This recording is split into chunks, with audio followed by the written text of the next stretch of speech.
So like we did yesterday, remember this leg could go back to guard, like if it shoots out through this way, and we can't ever allow it. So we're in half guard. My knee is gonna be here. By the way, knee shield, just to address knee shield, this is common, really common. You could try this against knee shield. It's something you could use. I don't want to get too much into the weeds here with the knee shield because I'm just trying to teach some basic concept. So we'll take it out, but technically, yes. If a guy was here and if I could stand up, once I walk here, the knee shield kind of disappears.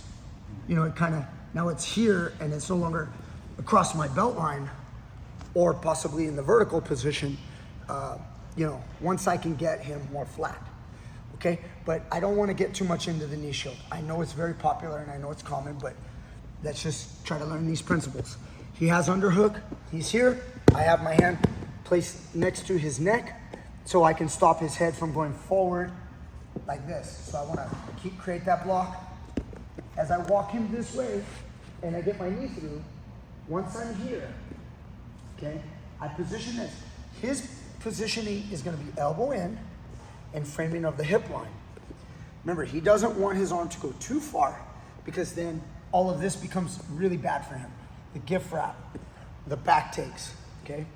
If the arm's caught over on this side, we can attack it. We'll get to that. That's fun to do. And you will catch some opponents like this with their arm out here. It's much harder for him to recover the guard with only one elbow. So as I'm here, it's much harder for him. He would love to have his right hand come along for the ride, and then these two components together create really, really good power for him to develop his quarter guard into a half guard. So we're gonna try to take that away as soon as possible. So my hands were here. The moment he's kind of locked in this position, I'm just gonna lower myself and I'm gonna use my left hand to cross face.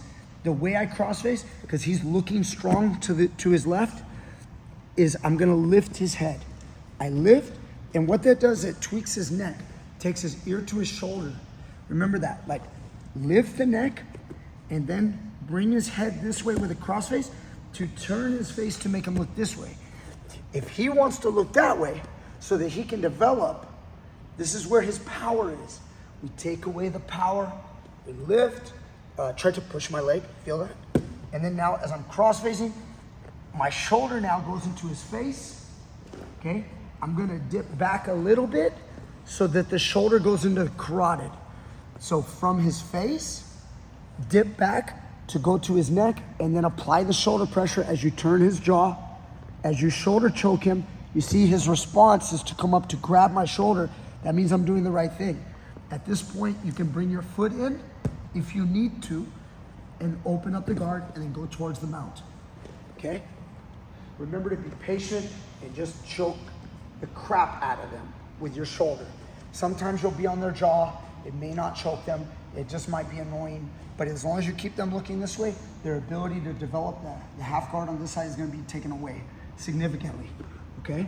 So one more time, he's on his side and he is opening that elbow, he's trying to create his half guard. So I stand, walk, and I drive my knee. The moment I do this, I'm cross-facing, he's trying to turn aside, I lift his head, and I'm bringing him over here until I can get him to look, and my shoulder's smashing him, turning his jaw.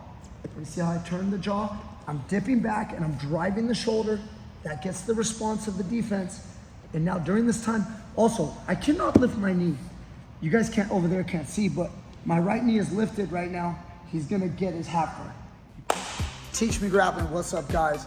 Coach Brian here, and I'm here to tell you about SUPPORT. Guys, the best dummies in the world for training. You wanna get good at throws like Jesse, you need a SUPPORT speed dummy.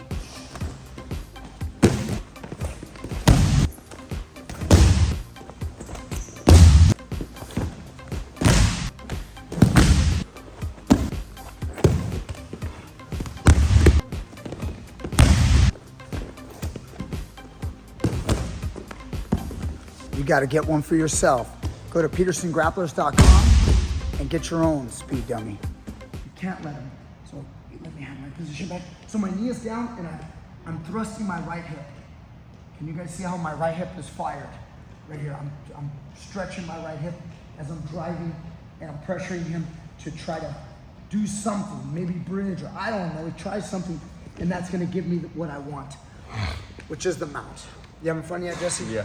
Okay. Tons. Jesse loves this stuff, okay? You can use your foot to pry it out. I just don't want you guys to use your foot when it's not the right time. You have to cook your food before you eat it, okay? I know some of you like sushi, but Jesse, he's not very palatable when he's raw. Okay, so I was here, I'm gonna stand, turn him to the side, drive my knee through, cross face, lift his head, get him to turn. You see how I take him away from his focus? Now I got him focusing. I dip back as my shoulder goes into his neck, and now I'm in a good position. Look at base. Oh, Jesse was able to look back that way. I eased up a little too much. Now look, he's looking that way. I can still choke him, but he's more, he's stronger when he looks to his left. He may bridge me. Start that kind of bridge. If it ever bridges enough, keep going, and then hip escape or whatever, and start to, and you lose position. It's okay to start all over, okay? I always say you climb up the staircase, you come down one step at most. So for example, he started to shrimp and hip escape, and then just shoot out and kind of regain guard. Yeah, he's starting to regain guard. See, now I'm just on him, and we're coming back to here. I'm gonna try to pass, and then maybe he captures the half guard again, and then I start again. Bring my knee through, lift his head, and cross face, dip down, shoulder pressure. Now when he tries to look to his left, I'm like, no. Like lift your head up like you did before to look. Remember how you opened your head? Yeah, see how he does that? Don't let that happen. If I'm here, I put enough pressure so when he tries, it's like, nope, and then I get what I want, and I get them out. Patience will pay off. Be patient, just stay there. You don't have to pass the guard right away. It is much better to invest a minute or 2 minutes of shoulders crushing someone. This is what pressure passing is. You don't always get it right away, but it pays huge dividends. I'd rather spend 2 minutes smashing someone's half guard, getting them tired, and then if they get their guard back after that, they're gonna be less likely to be able to utilize that guard. But if you try really hard to pass and then they get their guard back, they've got a lot of fuel in the tank, and then that guard pass, or excuse me, that guard attack that's gonna come at you, at that point is gonna be violent, it's gonna be aggressive, okay? We wanna take all the bullets out of their weapon, their gun, that way they have nothing left to shoot. They're like, man, I got no more bullets, no more ammo. You sucked it out of me through that shoulder pressure.